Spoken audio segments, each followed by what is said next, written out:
আমি 2 মুঠো ডাল ভাতই চাচ্ছিলাম, যে আমাকে 2 মুঠো ডাল ভাত খাওয়ায় তারপর সুখে শান্তিতে রাখবে।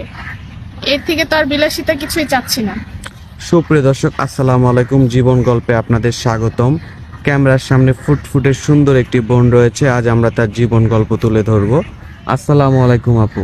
ওয়ালাইকুম আসসালাম। কেমন আছেন? জি আলহামদুলিল্লাহ। আপু, আপনার নাম কি? আমার নাম নীলা আক্তার। নীলা আক্তার।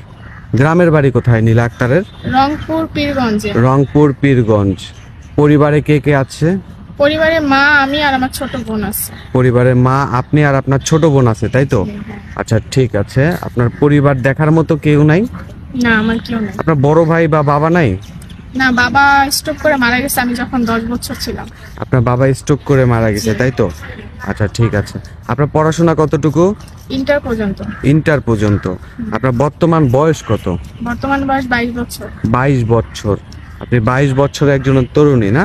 জি। আচ্ছা, প্রতিটা মানুষের জীবন তো একটা স্বপ্ন থাকে যে আমি বড় হয়ে অমুক হব, কেউ হবে আর্মি, কেউ হবে ডক্টর। আপনার স্বপ্ন কি ছিল?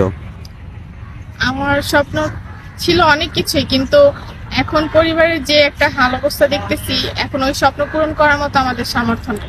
আপনি কোনো কাজ করেন? হ্যাঁ, দুই তিনটা টিউশনই করাই। টিউশনে পড়ে ফ্যামিলি চালান, তাই তো? জি। আচ্ছা, আপনার সাথে যোগাযোগ করবে কিভাবে? ভাইদের মাধ্যমে যোগাযোগ করতে পারবে। কেন, আপনার ফোন নাই? না, আমার কোনো পার্সোনাল। এই যুগে 2025 সালে একটা ফকিরেরও তো ফোন থাকে, আপনার না? এটা ভাবা যায়? এখন না ভাবার এখানে কিছুই না, কারণ আমার সংসারে কিভাবে চলতেছে, আমরা অনেক নিম্ন পরিবারের একজন মানুষ। আচ্ছা, ঠিক আছে। সুপ্রিয় দর্শক, ডিসপ্লেতে একটি নাম্বার রয়েছে। এই নাম্বারটা ইউটিউব চ্যানেল কর্তৃপক্ষের আমাদের নাম্বার। যদি আপনারা নীলার সাথে যোগাযোগ করতে চান, নীলার একটি স্ক্রিনশট দিবেন, আমরা যোগাযোগ করিয়ে দিব। অযথা কেউ ভিডিও কল দিবেন না। ভিডিও কল দিলে ভিডিও কল ব্লক করে দিতে বাধ্য হব। আচ্ছা নীলা, তোমার পড়াশোনা ইন্টার পর্যন্ত। তুমি কোনো চাকরির কোনো খোঁজে যাও নাই? হ্যাঁ, অনেক জায়গায় গেছি, কিন্তু এখনকার যুগে মানে ঘুষ ছাড়া চাকরি তো এখন নিচ্ছে না।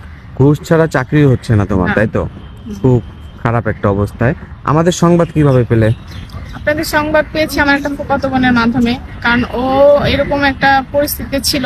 তারপরে আপনাদের মাধ্যমে ও একটা ভালো জায়গায় বিয়ে হয়েছে, এমনকি এখন ও সুখে শান্তিতে সংসার সুখে করতেছে। শান্তিতে আছে, তাই তো? হ্যাঁ। আপনি মূলত কেন এসেছেন? আমিও চাই যে আপনাদের মাধ্যমে এমন একজন মানুষ পাই, বা নিজের মনের মতো একজন মানুষ পাই, যাতে আমার জীবনটা একটু পরিবর্তন হয়। আপনি একটু সুখের দেখা দেখতে চান, তাই তো? জি জি। আচ্ছা, সুপ্রিয় দর্শক, এই বোনটির জীবন গল্প শুনলে আপনারাও কেঁদে উঠবেন। অল্প সময় তো কারো জীবন গল্প এভাবে তুলে ধরা যায় না। যদি কোনো ভাই, হৃদয়বান ব্যক্তি ওনার দায়িত্ব নিতে চান, ওনাকে জীবনসঙ্গী বানাতে চান, তাহলে আমাদের সাথে যোগাযোগ করবেন। আপনি নামাজ পড়েন? জি আলহামদুলিল্লাহ। কোরআন শরীফ পড়তে পারেন? জি আলহামদুলিল্লাহ।